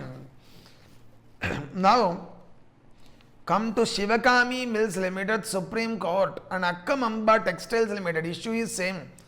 The substantial question of law raised is same. Asasi is importing a machinery from a foreign supplier on a deferred payment basis. On a deferred payment basis, the machinery is imported. That means there is some immediate down payment is made. Balance shall be paid in installments. Balance shall be paid in installments. This is the first dealing of the assessee company with the foreign supplier. The foreign supplier doesn't know the bona fides of the assessee company, doesn't know the track record of the assessee company. So he is having some worry. Since it is the first dealing, why the worry comes now? After supplying the machinery, if they are not paying the installments properly, now, foreign supplier is at a risk. So the foreign supplier seeks guarantee from the assessee company. You should give us bank guarantee. The foreign supplier requires the foreign company to give what? Bank guarantee. Requires bank guarantee. So the banker of the assessee company gives guarantee to the foreign supplier. Then the machinery is supplied. So assessee company pays guarantee commission to the bank. Assessee company pays what? Guarantee commission to the bank. Sorry. Now the issue is whether this guarantee commission is a revenue expenditure or a capital expenditure. If it is a capital expenditure, this should be added to the cost of the machinery. If it's a revenue expenditure, this should be allowed as a deduction while computing income under the head PGBP of the assessee. It should be allowed as a deduction while computing income under the head PGBP of the assessee. Getting fine. Now the Supreme Court says this guarantee commission is a revenue expenditure. It's not a capital expenditure. It cannot be capitalized. It should be allowed as a deduction while computing income under the head PGBP. While computing income under the head PGBP. This is not a capital expenditure. Why? Because whether you borrow money or you purchase on a deferred payment basis, it doesn't matter. It's a financial arrangement. Instead of borrowing money from some other person and acquiring the machinery outright, you enter into a deferred payment arrangement with a foreign supplier. What difference it makes? This is also a financial arrangement. The guarantee commission is incurred in relation to a financial arrangement. So therefore this guarantee commission, following the decision of the Supreme Court in India Cements case, is only a revenue expenditure, not a capital expenditure. Not a capital expenditure. So should be fully allowed as a deduction while computing income under the head PGBP. It shall not be capitalized. It shall not be capitalized. So this is what given here. Guarantee commission paid to bank in connection with import of machinery and deferred payment basis. Revenue expenditure deductible. It cannot be adjusted in computing the actual cost of the machinery. Not only that, listen to me. Any administrative and general overhead expenses, incurred by the assessee cannot be capitalized unless these are inextricably directly linked to purchase or construction of specific asset.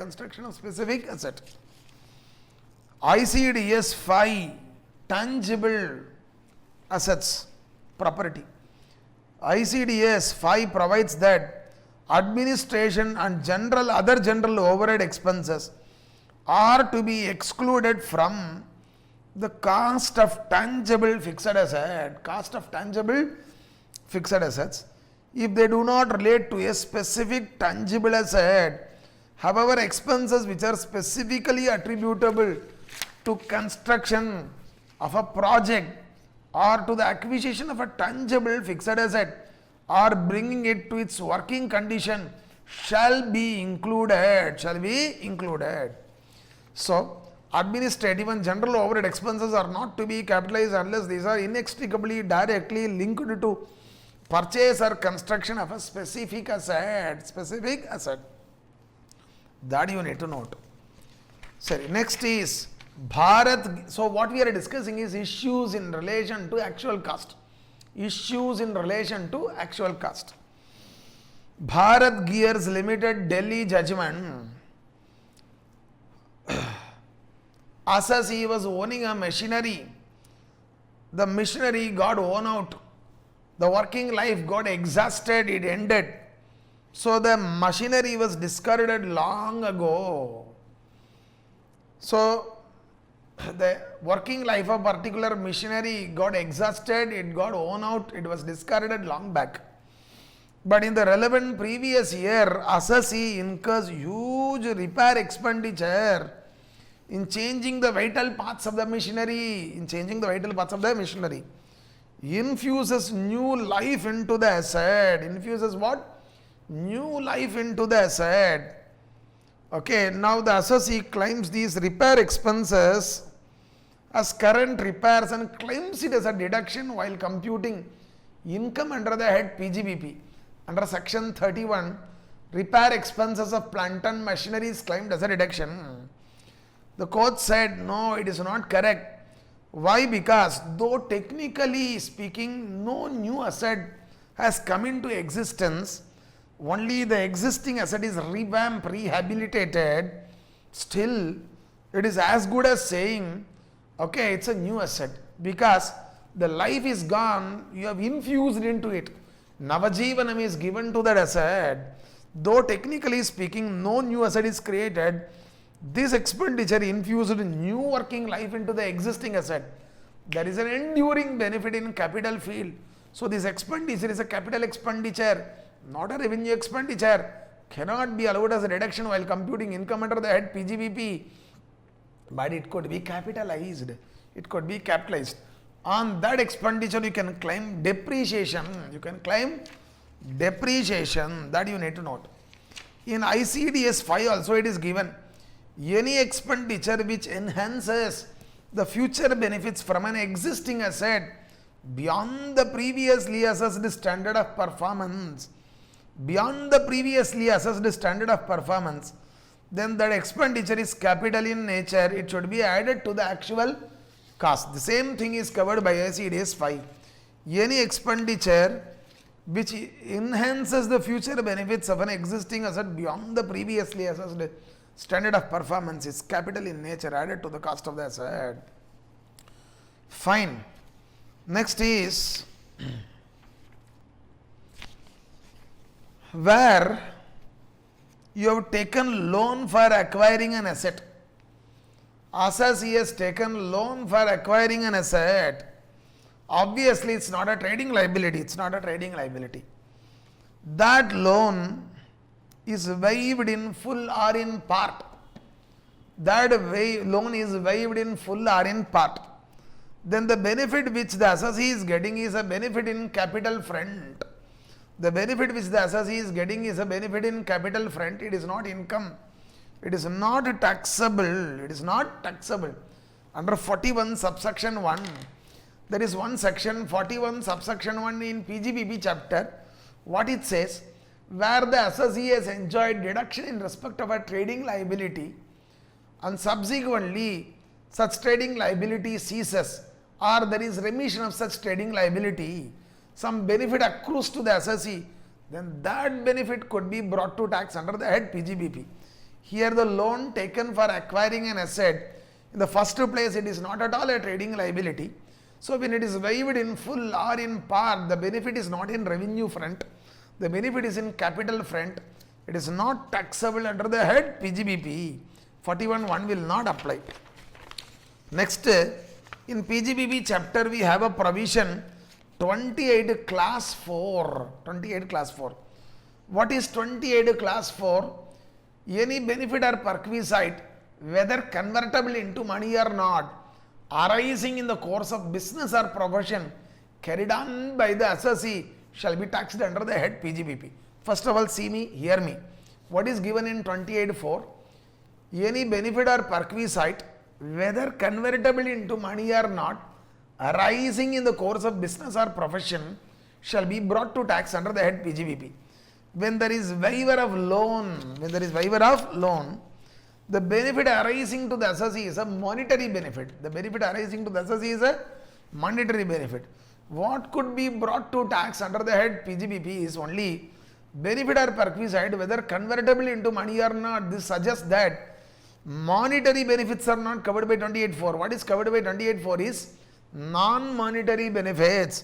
In Mahindra and Mahindra, Honorable Supreme Court has clarified what can be brought within the ambit of 28.4 and consequently under the head PGBP is only non-monetary benefit. Waiver of loan has resulted in a monetary benefit. This cannot be taxed even under the head PGBP through 28.4. Sorry. We studied 43 class 1 explanation 10. What is given in 43 class 1 explanation 10? Where the assessee gets any subsidy, grant or reimbursement,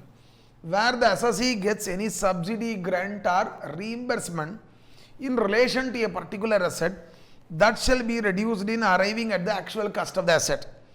Inga parango, here when loan was taken for acquiring the asset, if that loan is waived, that waiver of loan is not a subsidy, it is not a grant, it is not a reimbursement.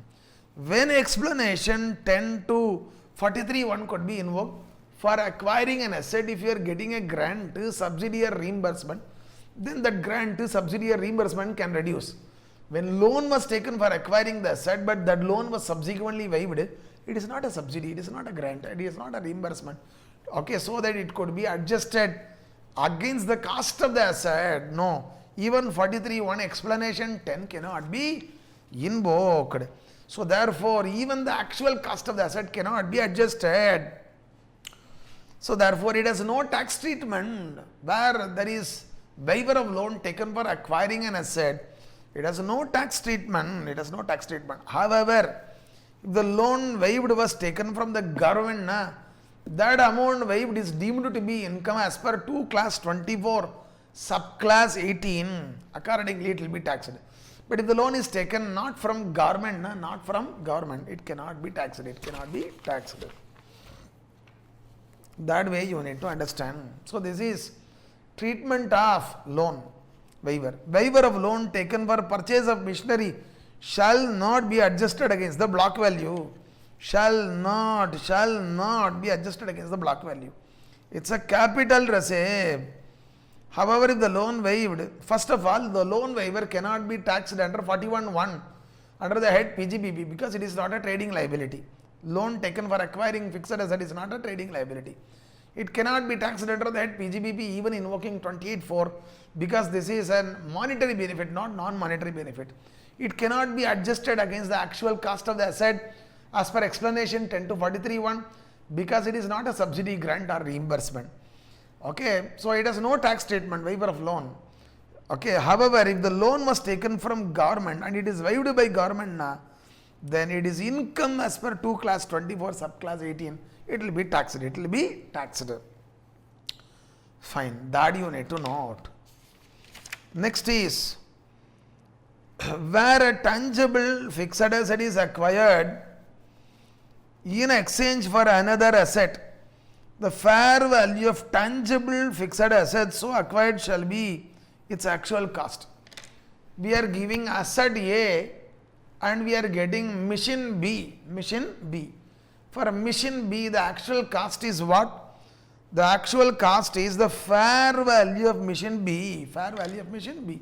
What we are getting, other fair value is actual cost. When a tangible fixed asset is acquired in exchange for another asset,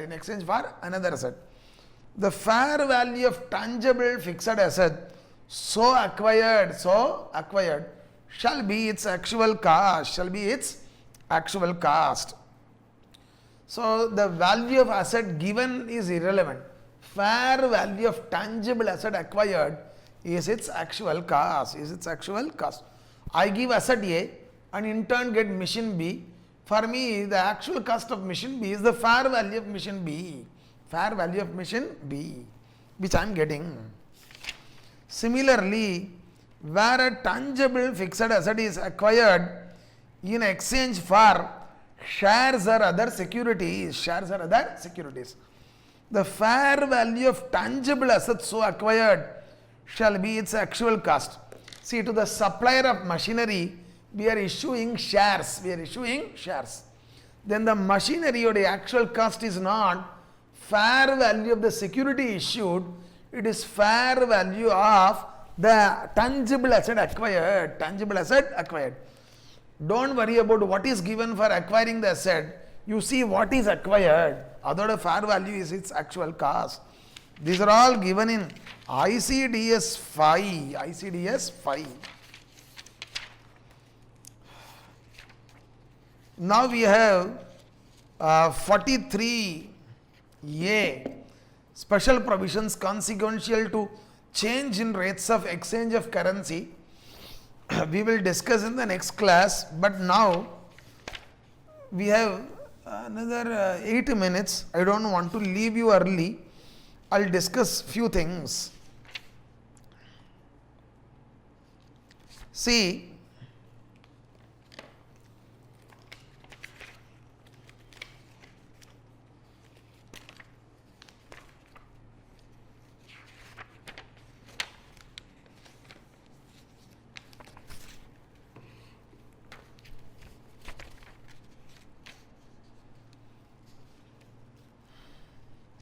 the general rate for plant and machinery is 15%. The general rate for plant and machinery is what? 15%. Vehicles are plant as per 43.3, you all know. So for vehicles, the general rate is 15%. But there is one exception. If the vehicles are used in the business of running and hire, it is 30%. So general rate for vehicles, which is plant and machinery, is 15%. But if the vehicles are used in the business of running and hire, other depreciation rate is 30%. Sorry, Asa C is Mr. C. He leases out lorries in the ordinary course of his business to transport operators. Asa C is C. He leases out lorries in the ordinary course of his business to whom? To the transport operators who use these lorries in the business of running and hire. These transport operators use these lorries in the business of running and hire. Asasi is leasing out, transport operators are using them in the business of running them on hire. Sorry, this is operating lease. Anyway, for lease, the lessor is only going to get depreciation. The lessor, the Asasi claims depreciation at the rate of 30%. Okay, and it was objected by the department on this ground. You don't use it for the business of running on hire, you only use it for the business of leasing. So you are not entitled to 30%, you are only entitled to 15%. Like this, there was objection from the department. The matter was clarified by the court. Court clarifies, depreciation is only for the vehicle. If it is used in the business of running on hire, it is eligible for higher depreciation at the rate of 30%. Even though such business was not carried on by the assessee.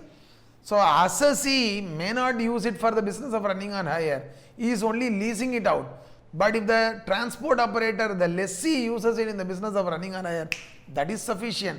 The logic behind higher rate of depreciation is more wear and tear. The vehicle was subjected to more wear and tear. Though you are not using it in the business of running on hire, it is only used by the lessee for in the business of running on hire. Still the wear and tear is more. You should see whether vehicle is used. You should not see whether the assessee is using for that purpose. So higher depreciation is allowed. 30% is allowed. Like this, it has been clarified. Next is routers and switches. These are to be classified as computers. These are to be classified as what? Computer hardware. when they are used along with a computer and when their function are integrated with computer. In such situation, routers and switches are to be included in block of computer for the purpose of determining rate of depreciation applicable to them. So routers and switches, which are integral part of computer system, which are used for proper functioning of computer, they are also to be classified as computer eligible for 40% depreciation. EPA, BX and mobile phones, these are all communication equipments. These are not computers. They are not eligible for 40%. Therefore, they are not eligible for 40%. They are only eligible for 15%. This is Federal Bank Limited, Kerala judgment. There are also judgments this way. Computer as accessories and peripherals. Computer accessories and peripherals. Input-output devices like printers, scanners, servers, UPS kuda. These are all the integral part of computer system. These are all integral part of computer system. Without this, computer cannot be put to effective use. So these equipments are also eligible for 40% depreciation, not the general rate of 15%, not the general rate of 50%. These are all some additional issues relating to depreciation rate. Next is tax treatment of unabsorbed depreciation. Tax treatment of what? Unabsorbed depreciation. See this.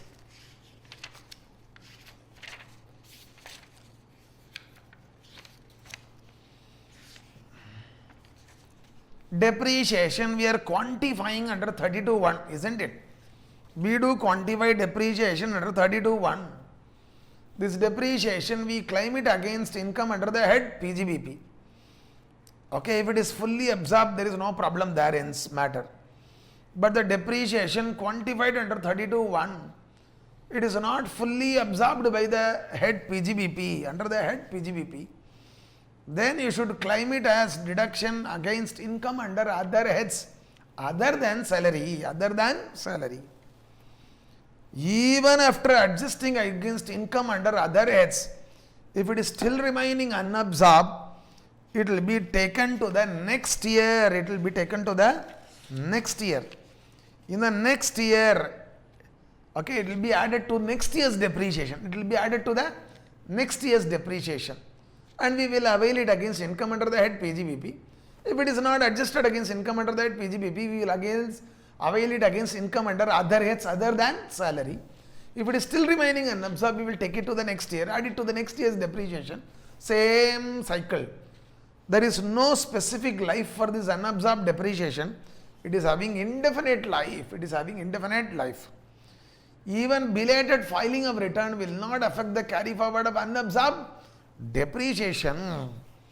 But if there is brought forward loss and brought forward unabsorbed depreciation, okay, against the current year's business income, you should give priority only to the brought forward business loss, not to the brought forward depreciation, brought forward unabsorbed depreciation.